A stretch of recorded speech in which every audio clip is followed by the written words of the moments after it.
Howdy, welcome to Horticulture Innovators, a podcast series where we will explore impactful innovations in horticulture.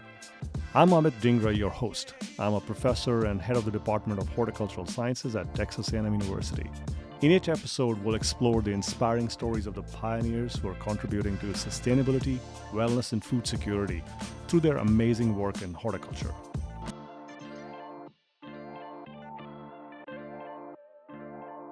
Howdy and welcome, Jim. Howdy.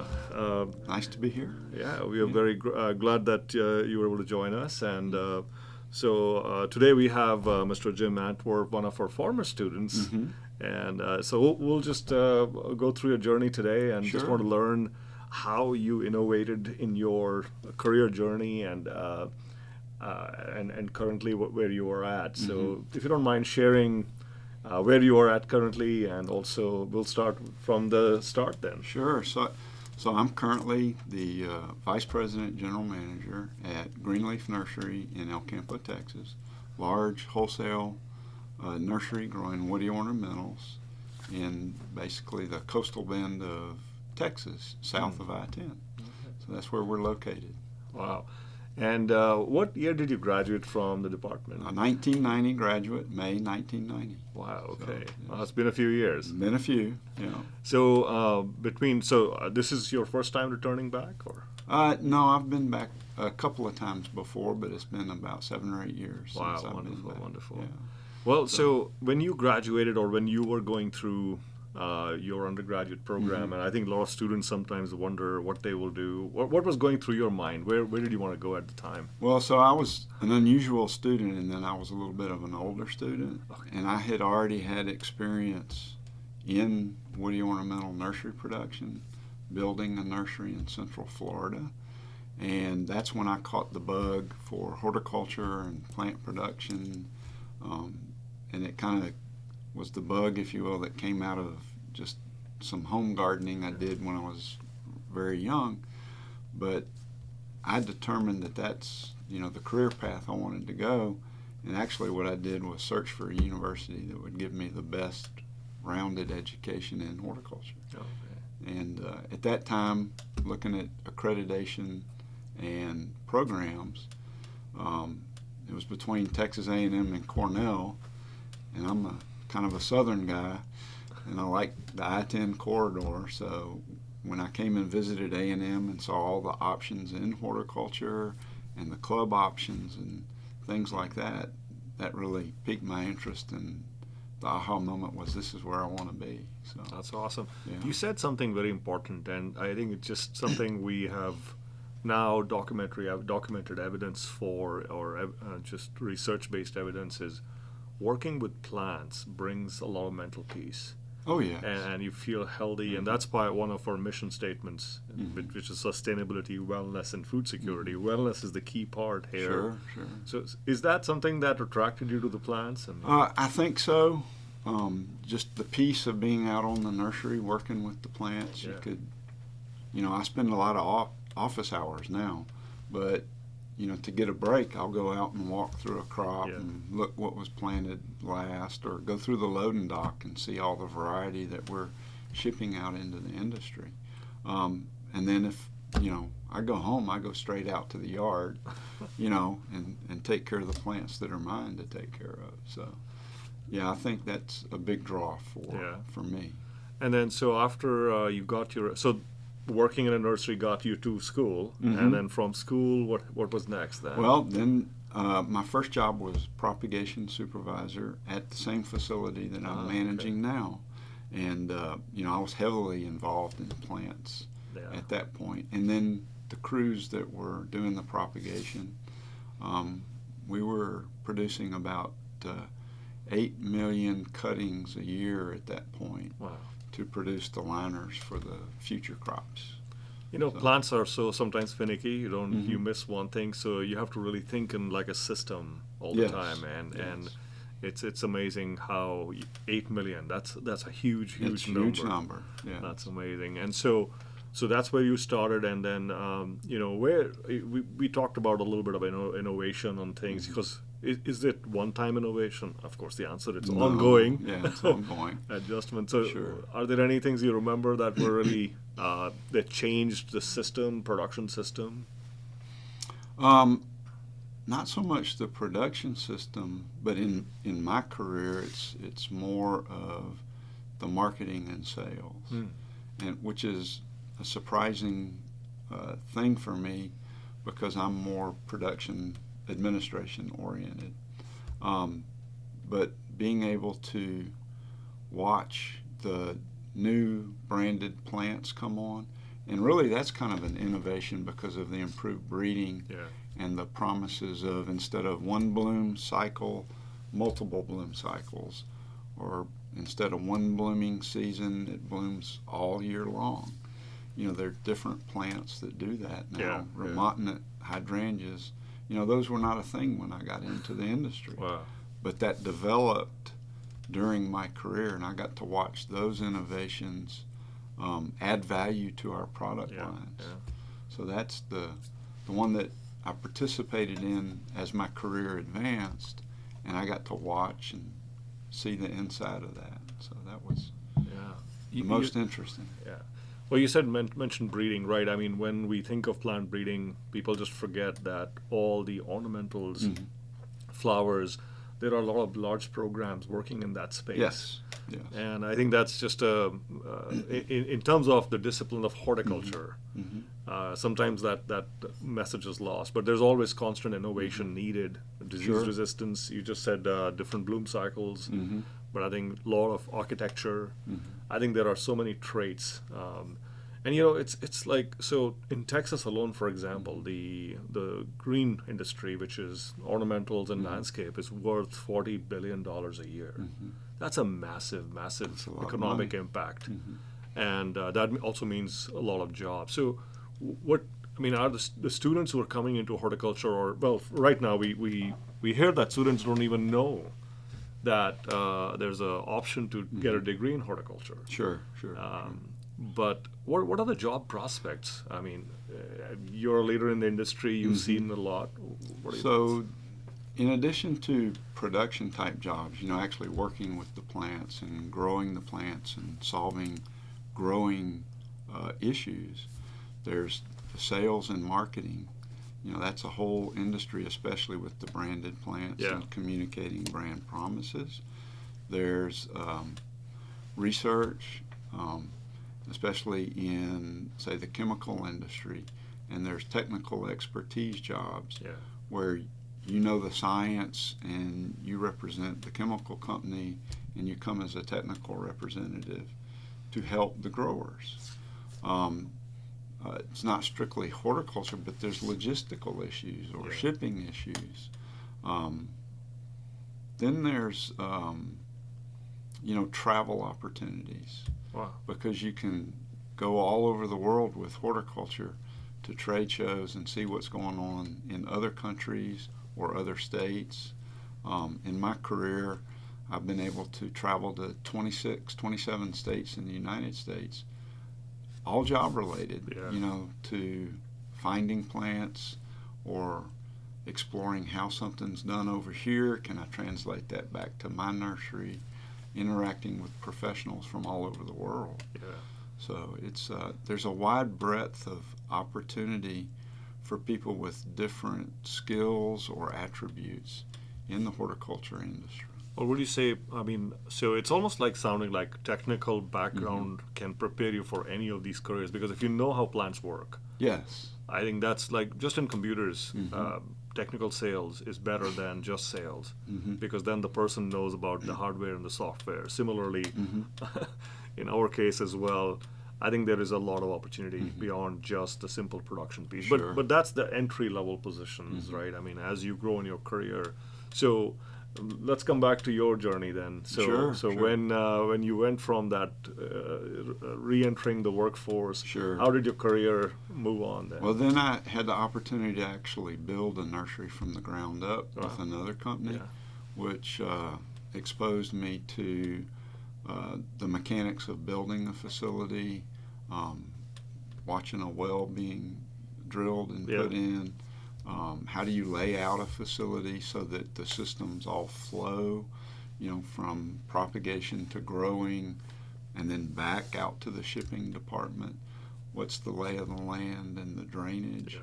So I was exposed to a lot of different tools and learned a lot of skills like driving a track hoe. There's a lot of digging. Yeah. So that was fun too. So. Well, I think in this, what I'm seeing is that as you grow in your career, there is no linear path in life. I mean, I think one of the things when I teach one of our undergraduate course, which is an introductory course, Professions in Horticulture, I think sometimes I get this feedback from students that they're expecting that they'll get their undergraduate degree, and then they will walk into some job that's like...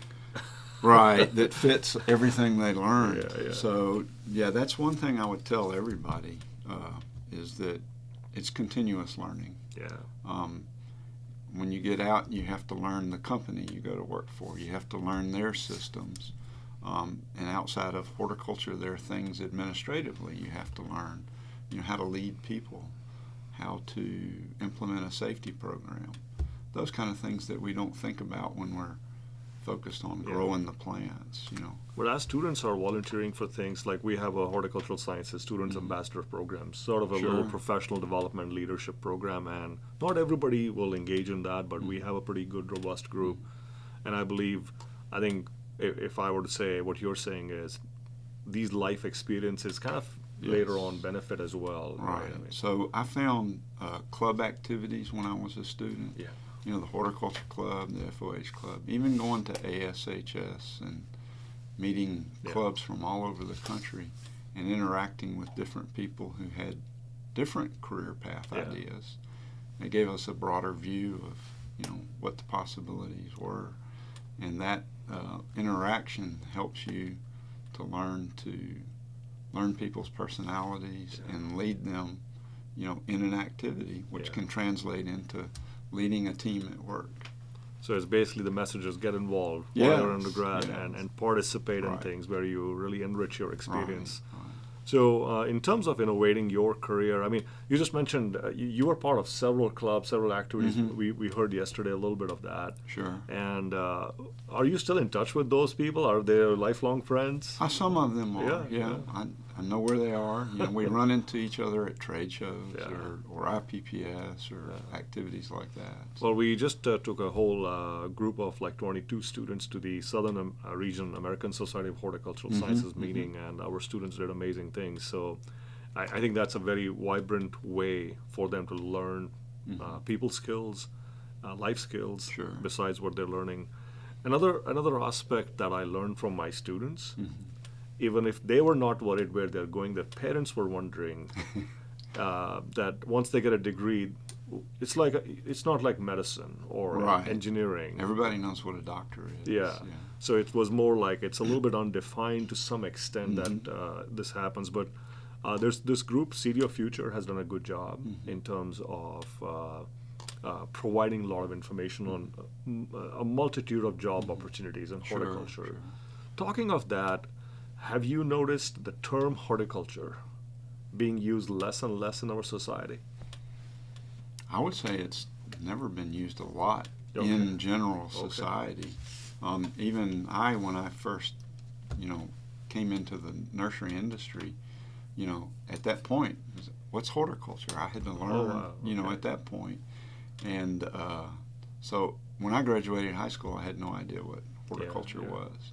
But I found it, and I love it, So I do run across the word once in a while, but not tremendous, But when it does show up, it's like, oh, there it is, So it's almost a surprise. That's right. Yeah. So do you think, I think maybe that's why there is, we are considered a discovery major where students find us.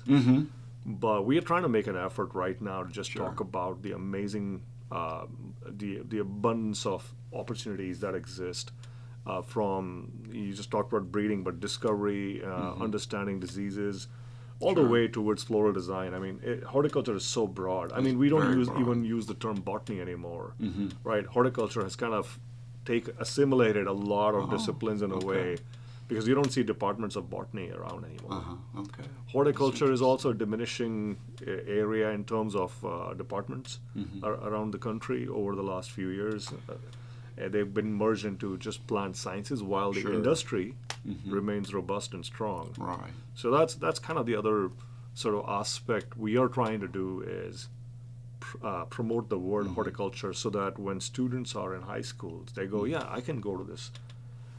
Do you see a lot of young people or a younger generation, or let me put it this way, early career people who are graduating from colleges coming towards the industry? No, I hear, and this was similar when I was in school. Yeah. A lot of them they want to go teach or do research. Okay. When I was a student here, out of the, say, 125 to 150 students, there were 3 of us that were interested in nursery production. A lot more were interested in landscaping Okay. or interior scaping, and a few in the greenhouse production. But most people in the community interact with landscape and interior scapes. The production side is almost the hidden side of the industry. Well, And then retail gardens, yeah. they wanted to do that too. Well, as I've traveled the state, we've just heard that we need more people. We need more people. What's driving that need? In part, where the birth rate curves are. What's the generational lineup with the ages, that are coming into the age group that's entry level. In part, it's the low birth rate, and then hence immigration. When I got into the industry, there weren't a lot of professional level visa employees. Yeah. Now they're throughout the industry. Yeah. So, and then I think there's the IT effect. Yeah. Everybody wants to go into IT. Yeah. So that became the vogue, if you will. Everybody wants to go into that. So that was drawing lots of people to it.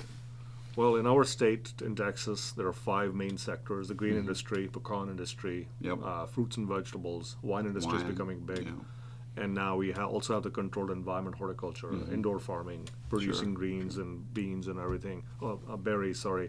I think there is a lot of demand of people who have the technical skills or knowledge about how plants work. Sure. And other than row crops, of course. And then there is a lot of demand, and that's what we're really trying to push for. I just wanted to also ask you another question, because it kind of aligns with our mission of sustainability. How, in your career, how have you seen and the definition of sustainability? Right. Where are we headed with that within the industry? Because for us, sustainability first means whatever we do should add knowledge, which then produces profitability. Sure. So, the industry has grown and matured, and it's built on the experiences and knowledges of the past. Yeah. Take, for instance, the International Plant Propagator Society. It's getting together to collaborate and solve problems.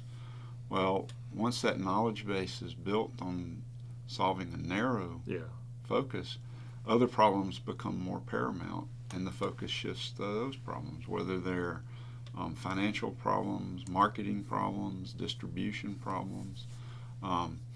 So I've seen a shift in what are the most paramount problems over the years that face the industry. And there are things going on in the industry can we find a container that's more sustainable than plastic? There's been attempts at what was called the feather pot, and then biodegradable pots, but nothing has yet become the aha product that will endure the length of time that a product has to grow and get on the shelf to the consumer. And then, how do you trigger it to degrade at that point? That's hard to predict. And crops are all of different lengths in a container. So that's a big challenge, a lot of hurdles to overcome. So a lot of space for innovation. Yes. Right. What you just said, that became apparent during the pandemic. when plastic was not available or there was supply chain issues. Right, the resin supply became a challenge. Yeah, so we couldn't make enough pots for. Right. But the industry saw a big boom during that time. The demand went up. Yep. So, what are some other areas of innovation you see that you can foresee in the nursery industry, given your vast experiences? So what's coming are drone technology is coming forward for several different reasons. Spraying crops with a drone instead of a person on the end of a hose or running a big tractor. Scouting, if we have imagery that can help us identify pests and diseases and nutritional problems, that'll go a long way to finding the problems faster. Right now, it's dependent on a scout walking through the crops to see that, or the growers, walking through or checking their crops, which you can, without the imagery and the speed of a drone, it takes a while to get that done. And the question is, what's AI going to do for us in the future? How do we apply that? Some of the students and I were talking about that, this morning, and it's, I think a lot of that's going to come from, as people become more familiar with AI and how it works, then the aha moment will go, well, can AI do this for me? So, well, I think it's so new that we don't have those aha moments yet. Well, they're already saying the AI can read X-rays with far more accuracy than people or trained people. So I think there is that option definitely. And right now, I think in the absence of that coming in, that we still need people who can evaluate what's happening or train the AI. We still need that knowledge base, right? So the jobs might change a little bit. Yes, and I think it's important because you see this in other systems, let's just say computer systems that record the financials or the metrics of the inventory. It can't operate on its own. People still have to do the input and look at what the data is that's coming out of it and say, does that make sense? To make sure there's not an error somewhere in the system, because that does happen. And if you don't understand the system, then you can't see that there's an error. Well, do you foresee that our nursery industry, it continues to grow? There's a constant need for that, and I think we all need to feel happy, healthy, control, grow and evolve. So a lot of innovations that are expected. We've started an entrepreneurship program for undergraduates in the department, specifically for that purpose, where we learn these issues, and this pot issue, or finding an alternative to plastic, has been around, and we've been brainstorming with some of the creative students who are really thinking about ideas how to go for that. So that'll be very interesting when we find one with different ages. Actually, it'll surprise us. I think it'll be like, aha! So if you had to go to school today, would you have picked up horticulture? Because the industry in my career has led me to so many different experiences. Meeting people from all over the world, traveling this country, seeing different countryside, and the different ways of doing things all over this country. That, I can't see myself doing something else, quite frankly. Look, I love horticulture, so I'm of course biased in that sense. But I'm also sensing one more thing. There are people who always, there are different. We're all wired somewhat differently. But there are some people who always want everything to be predetermined. If you do this, if you're going to get a degree in engineering, that's what you're going to do, or if you're going to do medicine, that's what we do.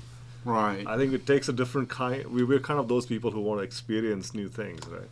Well, a lot of our industry is like that, but we also need people who are very expert in a technical area and keep that area nice and tidy, That's right. In a bigger organization, that actually is kind of important to have somebody who's the expert in that area.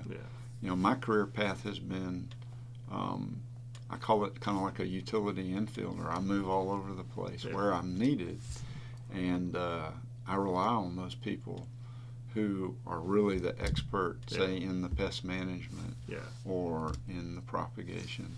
Even though I came from propagation, it's been a long time. And I have people now that I work with, and they're really good at what they do. Yeah. So, but it makes them better if they're somewhat varied in what they're able to do. So you mentioned at the beginning that you started with a company that was making 8 million plants a year. Mm-hmm. What's the cuttings? Yes. Cuttings. Yeah. How many plants are being done today? It's probably in the 15 to 16 million cuttings a year Wow. now. Yeah. And all of that is managed in 1 year. I mean, one Yes. space. Wow. Yeah. Wow. Yeah. It requires a lot of logistics. I'm just Yes. like, it's mind-boggling Sure. for me. Sure. Yeah, it's a system. Yeah. It has to be a system. Yeah. It can't be haphazard. Well, I just wanted to say, I mean, you've gone through the degree program in this field.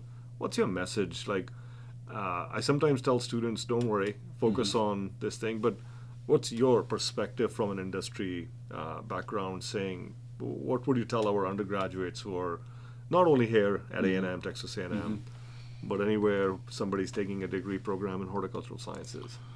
One thing I would tell them is have an eye to the future, but focus on what's in front of you. Do a real good job with that, and good things come. Yeah. That would be the simple message. Okay. The other one would be, be open to surprises and opportunities. Don't build a fence around you mentally that boxes you in. Yeah.